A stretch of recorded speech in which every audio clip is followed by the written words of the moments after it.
በስመ አብ ወመንፈስ ቅዱስ አሐዱ አምላክ። ድርሳነ አብ ወወልድ ወመንፈስ ቅዱስ ዘቀዳሚ። ይቅርታቸው ቸርነታቸው ከእኛ ጋር ለዘላለም በእውነት ይኑርና አንድ አምላክ በሚሆን በአብ በወልድ በመንፈስ ቅዱስ ስም አምነን በዕለተ ቀዳም የሚነበብ ይህን ዜና ሥላሴ ለመስማት እንዘጋጅ። ከዚህም በኋላ በአካል ሶስት በመለኮት አንድ የሚሆኑ አንዲት አገዛዝ፣ አንዲት ፈቃድ፣ አንዲት መንግስት ያላቸው አብ ወልድ መንፈስ ቅዱስ አሉ። ምሳሌ መስለን እንነግራችኋለን። አንድ ባለ ጸጋ ነበረ። ወርቅ ብር ሰበሰበ፣ ፈጽሞ አበዛ፣ እህሉን አከማቸ። ከልብሶች ሁሉ የሚያማምሩ ልብሶችን አዘጋጀ። ተስፋ የሌላቸው ያዘኑ ስደተኞችና ችግረኞች ከሩቅ አገር ፀሐይ ያቃጠላቸው እያለቀሱ እያነቡ መጡ። ከረሃባቸው የተነሳ ባለ ጸጋው ጌርሴጢ ከወርቁ ከብሩ ይሰጠናል ብለው ለምግባቸው የሚሆን ምጽዋት ሊለምኑ ወደ እርሱ ተሰበሰቡ። በጎዳና ሲሄዱ የሰማይ ወፎች የምድረ በዳ ፍሬን እስኪጠግቡ ድረስ ተመግበው ሲደሰቱ እነዚህ ነዳያን አገኟቸው።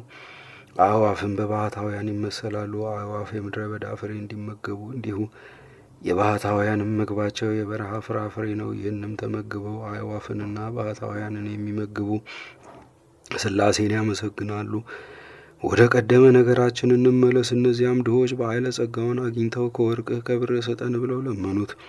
ባለ ጸጋውም ድሆችን ወርቅ ብር የለኝም፣ አልሰጣችሁም፣ ተመልሳችሁ ወደ ሀገራችሁ ሂዱ አላቸው። እነዚያም ድሆች ባለ ጸጋውን ጌታችን በወንጌል ባለ ጸጋ ወደ መንግሥተ ሰማያት ከሚገባ ገመል በመርፌ ቀዳዳ ቢያልፍ ፈጽሞ ይቀላል እንዳለ እነሆ እንነግርሃለን። አንተም የወርቅ የብር ፍቅር ነፍስ እንደሚገድል አላወቅህም አሉት።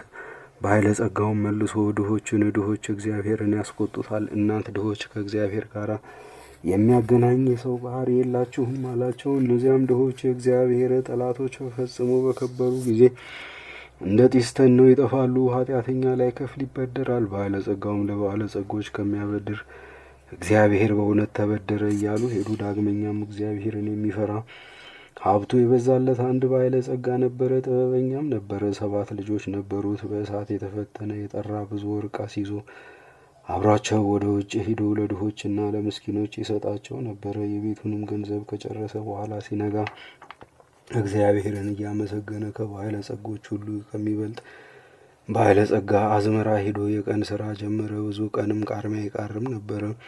ከብዙ ቀንም በኋላ ከባለ ጸጎች ሁሉ የሚበልጠውን ባለ ጸጋ ፀሐይ እስኪገባ ድረስ ያለ እረፍት ብዙ ቀን የተገዛውልህን ዋጋዬን አትሰጠኝምን አለው። ከዚህም በኋላ ደሞዙን 5 ነዶች ሰጠው። ያም ባለ ደሞዝ ሰው ሲሄድ ድሆችን፣ ምስኪኖችን፣ መጻተኞችን አገኛቸውና ለእነሱ ሰጣቸው። ከነዶቹ ምንም አንድስ እንኳ አላስቀረም። አብ ወልድ መንፈስ ቅዱስም አሉ፣ እነሆ የነገሩን ትርጉም እንነግራችኋለን። ፈቃዳችንና ትእዛዛችን አስተዋይ ያደረጋችሁ ምእመናን ሆይ የምንነግራችሁን ልብ አድርጋችሁ ስሙ። እነሆ እንተረጉምላችኋለን። ለድሆች ብር አልሰጥም ያለው ባለ ጸጋ ጌርሴጢ እርሱ የመምህራንን ቃል ሰምቶ በማይቀበል በኃጥእ ሰው ይመሰላል፣ ይተረጎማል። የሚጠፋውን የዚህን ዓለም ወርቅና ብር የሚወድ ለተሞቱን የማያስብ ነፍሱን በጽድቅ ስራ የማይመረምር ተድላ ስጋን የሚወድ በጾም ጊዜ ዘወትር የላም ቅቤ የሚቀባ እሱ ኃጢአተኛ ሰው ይባላል። ነፍሱንም በሲኦል ውስጥ ያሰቃያታል። ዳግመኛም ድንግል ማርያምን የጊደርና የላም ቅቤ አላለመለማትም። ድንግል ማርያምን ያለመለማት የመንፈስ ቅዱስ ቅብ ነው እንጂ በቅቤና በጣፈጠ ምግብ ስጋችሁን ያለመለማችሁም። እናንተ ግን እውነት እላችኋለሁ ነፍሳችሁ በዚህም በወዲያኛውም ዓለም ሻከረች፣ ተጎዳች። ነዳያንም በመምህራን ይመሰላሉ። መምህራን የእግዚአብሔርን ቃል ለማስተማር ከሀገር ሀገር ይዘዋወራሉና በንስሐ ቃላቸውን ተቀብሎ ጽድቅ የሰራ ይጸድቃል፣ ያልተቀበለ ግን አይጸድቅም፣ ወደ ሲኦል ይወርዳል እንጂ። ሀብቱ የበዛለት ገንዘቡን ለነዳያን የሰጠ የ7ቱ ልጆች አባት ሁለተኛውን ባለ ጸጋ እሱ በጻድቃን በሰማዕታት ይመሰላል፣ ተረጎማል። ነቢዩ ዳዊት በተነ፣ ለነዳያንም ሰጠ፣ ጽድቁም ለዘላለም ይኖራል እንዳለ ጻድቃንና ሰማዕታትም በሕይወታቸው እረፍት ሳያገኙ ያገለግሉናል። ወርቃቸውን ብራቸውን ለነዳያን ይመጸውታሉ፣ ደማቸውንም ስለ እግዚአብሔር ብለው ያፈሳሉ። ያ ባለ ጸጋ ገንዘብ ለማግኘት እንደሄደ ጻድቃን ወደ ገዳም፣ ሰማዕታትም ወደ ሰማዕትነት ይሄዳሉ። ከዚህም በኋላ ጻድቃን ከአጋንንት ጋር፣ ሰማዕታትም ከክፉዎች ነገሥታትና መኳንንት ጋር ይጋደላሉ።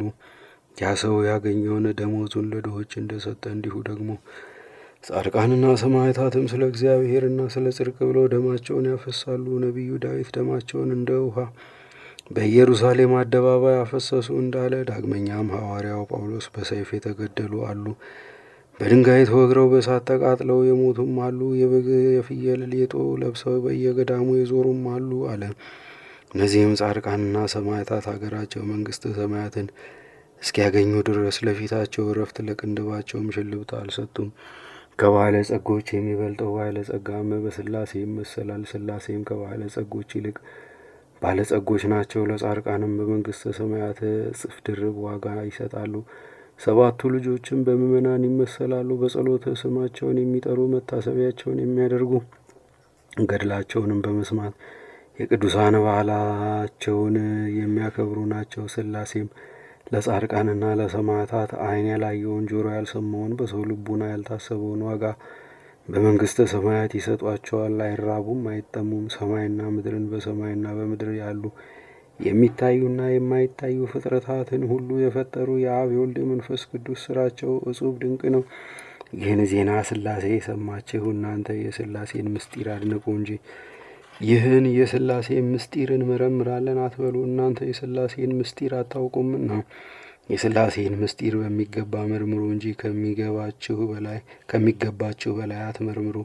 እናንተ ዕለተ ሞታችሁንና ዕለተ ምጽአትን አታውቁምና ተዘጋጁ። ጌታችን በወንጌል ከአብ ከወልድ ከመንፈስ ቅዱስ በቀር የሰማይ መላእክትም ቢሆኑ ፍጥረትም ቢሆን የሚያውቃት የለም እንዳለ፣ ዳግመኛም ጌታችን የዓለሙ ሁሉ መድኃኒት የሆነች እናቱ ማርያምን ከሰው ከመላእክት የሚያውቃት ልብ የሚያደርጋት የለም አላት። የዚችን ዓለም ፍጻሜዋን መጨረሻዋን የሚያውቅ የለም። አብ ወልድ መንፈስ ቅዱስ ለማንም አልተናገሩም፣ ከማንም ጋር አልተማከሩም። የሥላሴ ጥበባቸውን ምስጢራቸውን የሚያውቅ የለም። የሥላሴ ሀብታቸው መንግሥታቸው ለዘላለም አያልቅም አይፈጸምም። ዳግመኛም ዕለተ ምጽአት ድንገት ትመጣለች። ያን ጊዜ አመፅንና ሽንገላን ሲናገር የነበረ አንደበት ሁሉ ይዘጋል። ያን ጊዜ ሐዘን ይሆናል፣ የማይጠቅም ሐዘን ነው። ያን ጊዜ ለቅሶ ይሆናል፣ የማይጠቅም ለቅሶ ነው። ያን ጊዜ ፍጅት ይሆናል፣ የማይጠቅም ፍጅት ነው። ያን ጊዜ ጩኸት ይሆናል፣ የማይጠቅም ጩኸት ነው። ያን ጊዜ ገደብ ፍጻሜ የሌለው እንባ እንደ ክረምት ውሃ ይፈሳል። ነጣቂ መብረቅና የሚያስደነግጥ የነጎድጓድ ቃል የሚቆርጥ የሚከፋፍል የሚለያይ ብልጭታ ይላክባቸዋል። ይኸውም የኃጥአን ዕድል ፈንታቸው ነው። ያን ጊዜ ምድር አደራዋን ትመልሳለች፣ እናትም የልጇን ጩኸት አትሰማም። ያን ጊዜ ነፍስ በሕይወተ ዘመኗ የሠራችው ሥራዋ ይገለጣል። ይቅርታቸው ቸርነታቸው ከእኛ ጋር አይኑር ለዘላለሙ አሜን። ስብሐት ለአብ ወወልድ ወመንፈስ ቅዱስ ለዓለሙ ለዓለም ዓለም አሜን።